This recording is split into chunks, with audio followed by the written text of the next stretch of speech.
our beautiful Schwamb Mill. Please step inside. Are you looking for work but have little experience or interest in farming? Not particularly. Well, that's great. Here at the Schwamb Mill, we offer working opportunities to everyone, experience or no. And our Schwamb Mill requires so many working hands, we even contribute to urbanization as a result.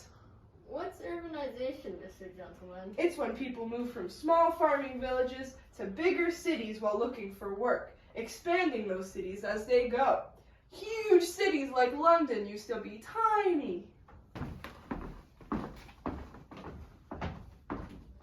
This room is where we produce picture frames. Our Schwamb Mill is unique from other mills of its time in that it makes these instead of producing textiles, which are fabric products like clothing. Whoa, you mean that I'm wearing textiles right now?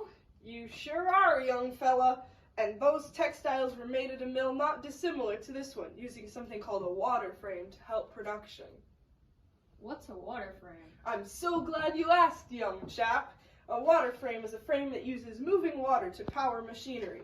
It's way more efficient than hand weaving because we can outsource the job to machines. Plus, we only have to stick around to maintain the machines instead of sitting around weaving all day. Whoa, that does sound better. It is. And because of the new innovations in the textile industry, innovation in other areas has been boosted too. People saw what they could do with machinery and decided to take it to the next level.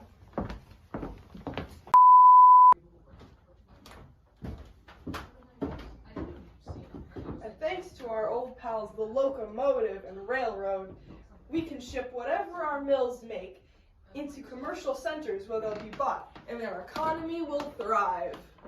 What's Come on, how old are you? Shouldn't you know what a train is by now?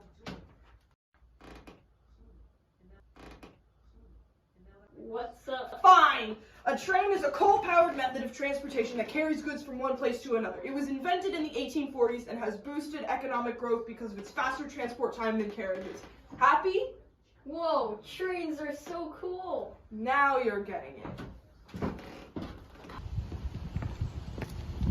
Mr. Gentleman, how did all this amazing innovation come to be? How did it all begin? Well, the answer is industrialization. Before you ask, that's when farm economies convert into mass manufacturing economies. Factory numbers increased, job spots opened, and products became easier to, well, produce. Overall, industrialization has been a huge boon to society, and life has improved immensely. You can say that again. Overall, industrialization has been a huge boon to society, and life has improved immensely. That's not what I meant.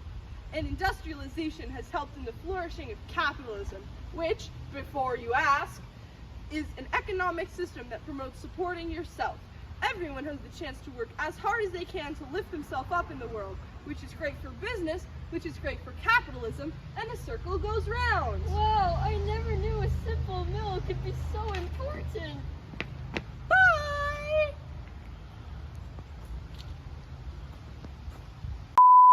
Whatever that guy said, ignore it. Industrialization wasn't all perfect and beneficial. There were some bad side of the things. A really bad side. The gentleman in that ad said that you didn't need experience to work at a mill. Well, he neglected to mention the fact that factories and mills hired children. Yes, child labor. Kids working. In fact, in England and Scotland in 1788, 2/3 of workers in 143 mills were children. And since children were more susceptible to diseases such as typhoid, there were more outbreaks in those working areas. What's typhoid? What? What's typhoid? Oh, typhoid was a disease spread through water contaminated with feces and bacteria. It was especially bad in the Industrial Revolution, before they had proper sewers. And since kids were getting it and coming to work, conditions were really bad. Which brings us to our next topic. Conditions in working areas in mills were so bad that people would have to organize protests. That's right, labor unions. There's an organization of workers who band together to demand changes to their work environment, whether that be higher pay or cleaner working areas. How would they do that? Huh? How would they do that? They would organize strikes. Strikes are when workers stop working until their demands are met. In cases like these, workers would protest until they got cleaner or safer working conditions. And the gentleman mentioned trains. Well, trains at the time ran on coal, a replacement for wood as a fuel source. What the dapper dude didn't mention was that the burning coal released sulfur dioxide, and that polluted the air, which led to acid rain. It was a major pollutant, especially in trains, but it was also used in factories. When it was all burnt up, factory workers would dump what was left back into the nature and polluting the air. And surrounding all this mess is capitalism. This economic system lets people support themselves in theory, but this just leads to a wider gap between the rich and the poor, with the rich exploiting the poor for their own monetary gain. This still happens today.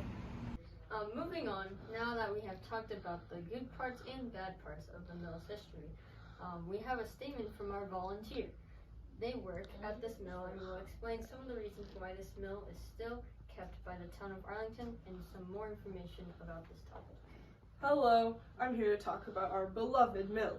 The Old Schwamb Mill is very important to our town as it is a sign of our progress during the Industrial Revolution. We are keeping this mill because it's important to the historical part of Arlington as it is a representation of grassroots historic industrial preservation in America.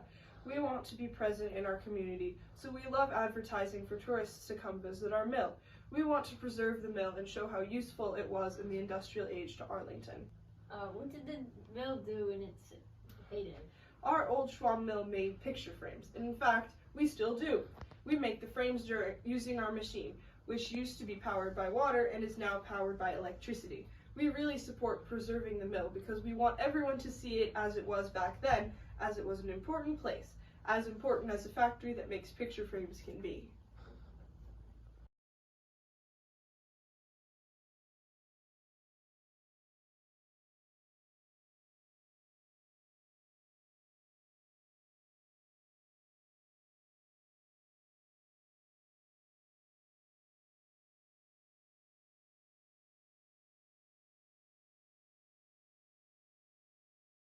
There were more outbreaks in those working areas. Wait, what? You toddler, your line! What? What's typhoid? Oh! Mills hire children. Yes, child labor. Kids working.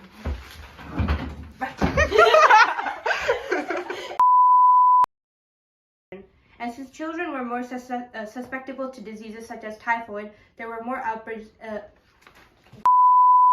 Susceptible.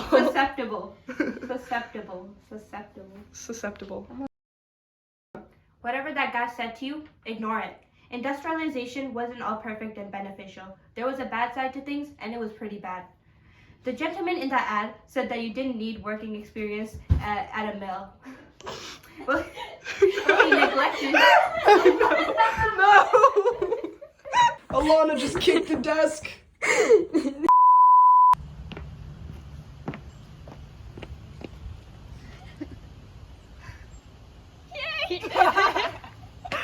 Blooper.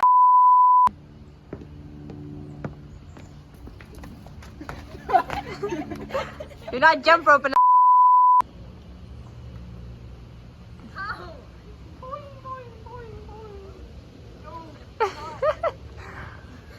No. Aiman, please tell me you're recording this. I am.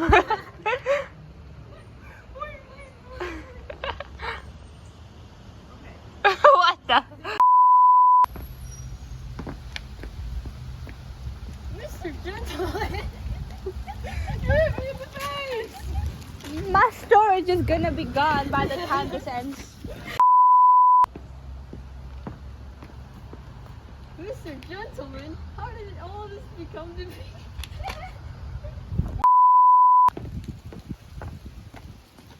Mr. Gentleman, how did all this innovation come to be? How did it all begin? You forgot amazing. Huh? And the jump. Mr. Gentleman, how did all this amazing innovation come to be? How did it all begin? Well, the answer is industrialization. Before you ask, that's when farm economies convert into mass manufacturing economies. Factory numbers increase, job spots open.